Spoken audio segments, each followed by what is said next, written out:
sampai duri yang menusuk tapak kaki, sesungguhnya itu adalah cara Allah ingin menghapuskan dosa-dosa. Ada orang-orang yang silap, salah dan berdosa, lalu Allah sayang kepadanya. Innallaha idza ahabba qauman ibtalahum. Kalau Allah sayang kepada kaum itu, Allah uji dia dengan penyakit, lalu Allah bersihkan dia hatta yamshi 'alal ardi makanan alaihi khati'ah, sampai dia berjalan di atas muka bumi tidak lagi ada dosanya walaupun sebesar debu, bersih sebersih-bersihnya. Tapi terkadang pandangan manusia berbeda dengan pandangan Allah Subhanahu wa ta'ala. Allah menguji manusia membuat derajatnya naik. Allah menguji manusia membuat dosanya hilang. Allah menguji manusia membuat dia sabar, dan ketika dia sabar Allah berikan balasan. Innama yuwaffas sabiruna ajrahum bighairi hisab. Balasannya tidak dapat dihitung oleh manusia. Tapi kemudian manusia memandang inilah orang yang terlaknat karena sering sakit, inilah orang yang terlaknat karena selalu banyak kesulitan, kesusahan dalam hidupnya. Padahal orang yang terlaknat adalah orang yang ketika diberikan nikmat, manusia menganggap, menyangka itu nikmat, padahal itu hanyalah azab yang tertunda. Apa kata Allah Subhanahu wa ta'ala? Sanastadrijuhum, kami berikan mereka istidraj min haitsu la ya'lamun, tanpa mereka sadari mereka sedang dipermainkan Allah Subhanahu wa ta'ala.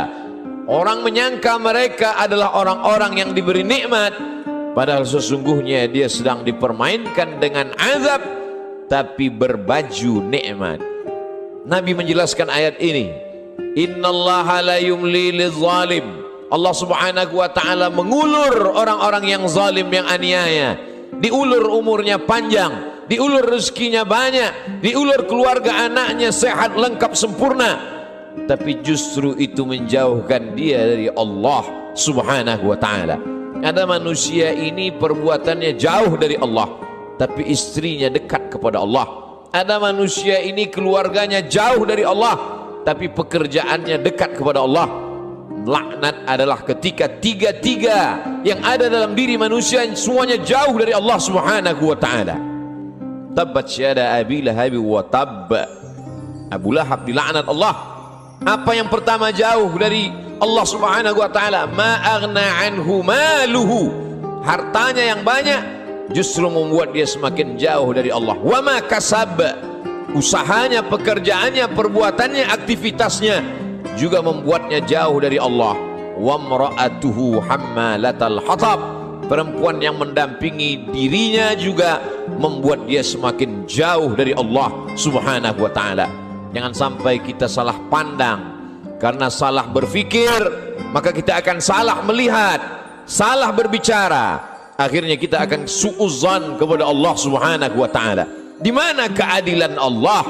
Mengapa orang yang tidak berbuat pahala, tidak pernah berbuat sedekah, tidak pernah melaksanakan salat, badannya sehat, umurnya panjang, rezekinya melimpah? Di mana keadilan Allah? Salah faham, salah fikir, salah pandang, salah bicara.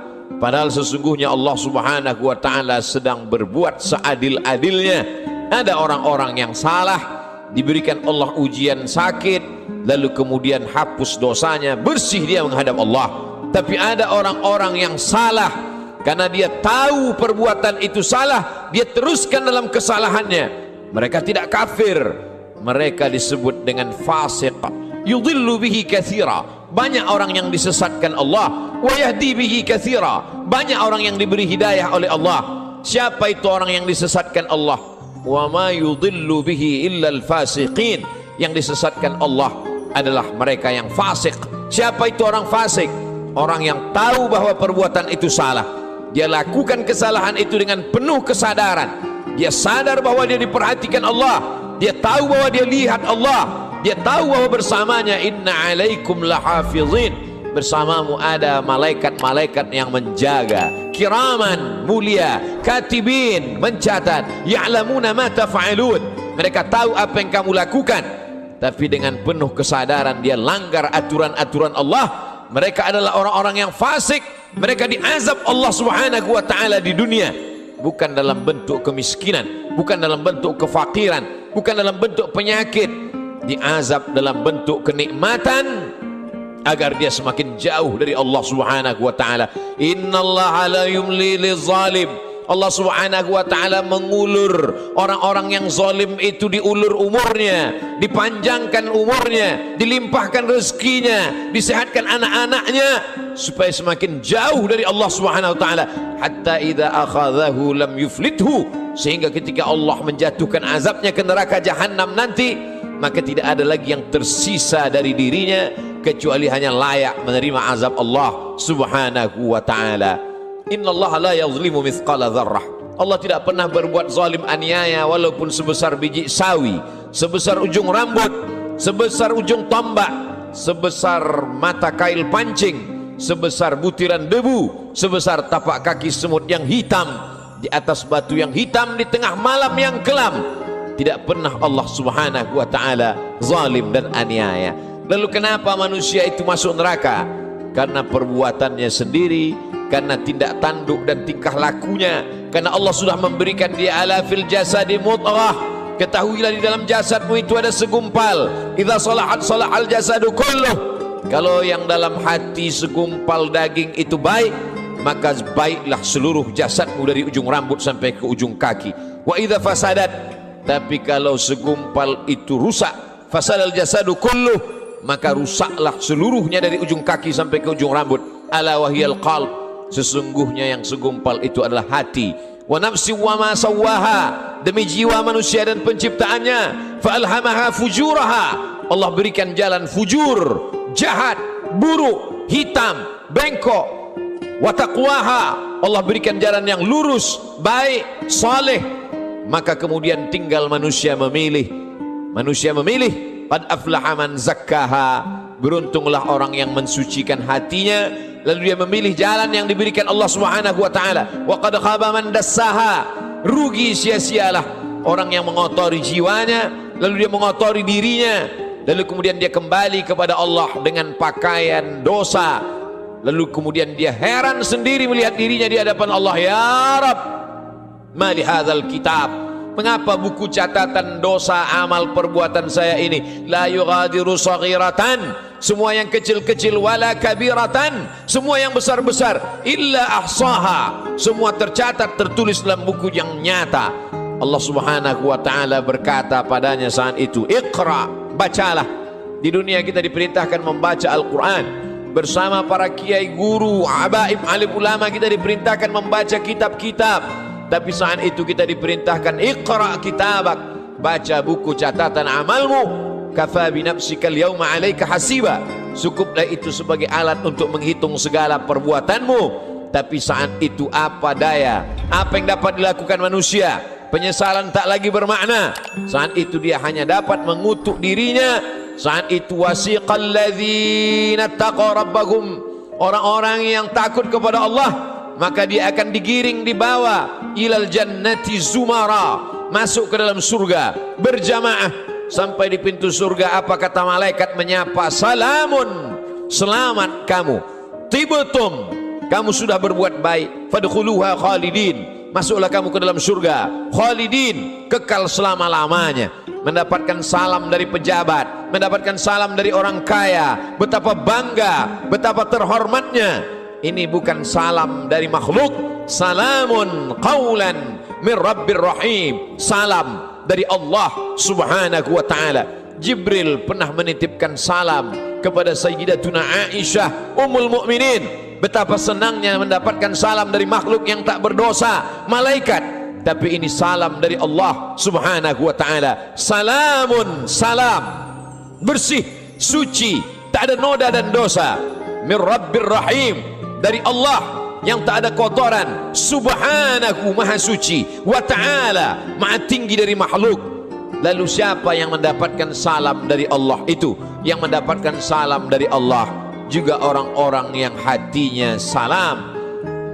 La yanfa'u malun, hari itu tak ada guna harta, wala banun, tak ada guna anak, illa man atallaha, kecuali orang-orang yang datang menghadap Allah biqalbin salim, dengan hati yang bersih, dengan hati yang suci.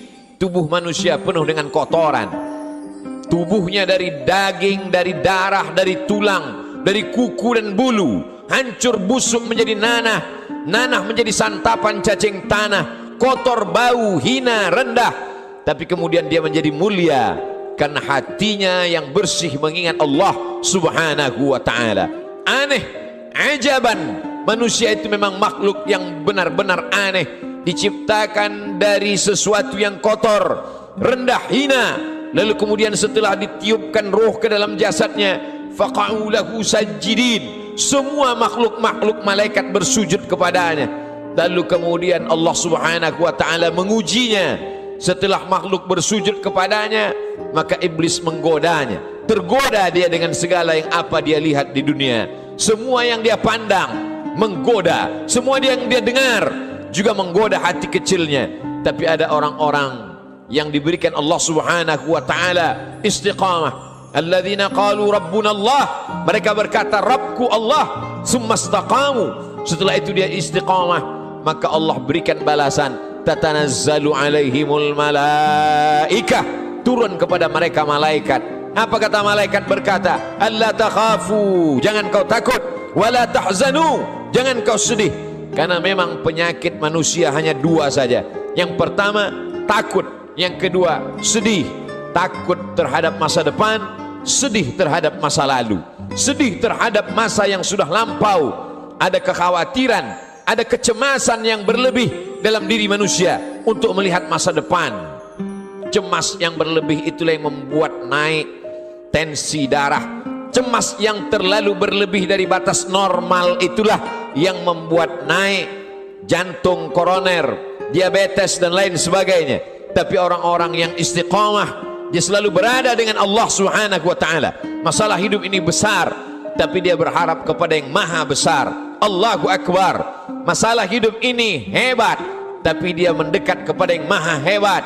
Allah Jalla Jalaluh, mulia. Tidak ada yang lebih mulia daripada Allah subhanahu wa ta'ala. Semua yang bersama dengan Allah, maka Allah akan membersamainya.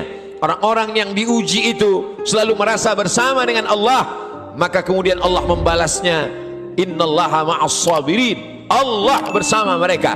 Ayatnya tidak berkata innas sabirina ma'allah, orang-orang sabar bersama Allah, tapi Allah lebih mendahulukan dirinya. Aku bersama mereka, kata Allah subhanahu wa ta'ala.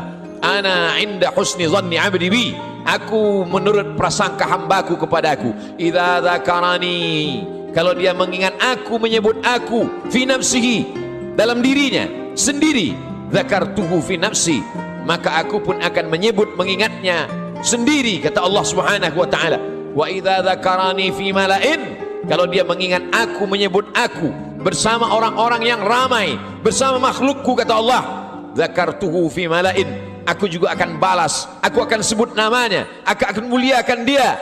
Fi mala'in khairum min mala'ihim, di satu kelompok jamaah, di satu kelompok orang makhluk yang lebih mulia daripada mereka. Saat itu makhluk ini dimuliakan Allah subhanahu wa ta'ala. Majtama'a qaumun fi baitin min buyutillah, sekelompok orang berkumpul di rumah Allah, yatsluna kitab Allah, yang dia baca adalah firman ayat-ayat Allah, wa yatadarasunahu fima bainahum, dia kaji isinya dalam kajian tafsir, dalam kajian fikih, dalam kajian hadis, dalam kajian akhlak, dalam kajian usul fiqh.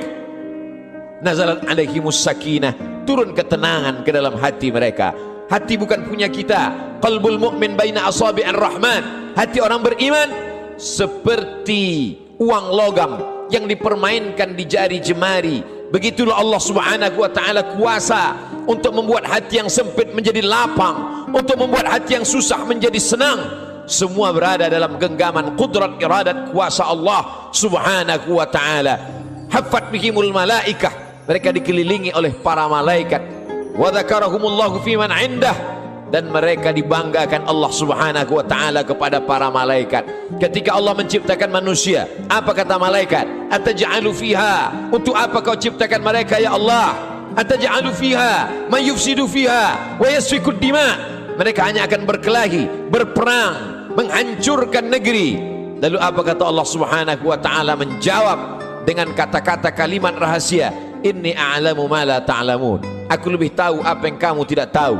Kata-kata firman Allah terbukti karena dia maha benar.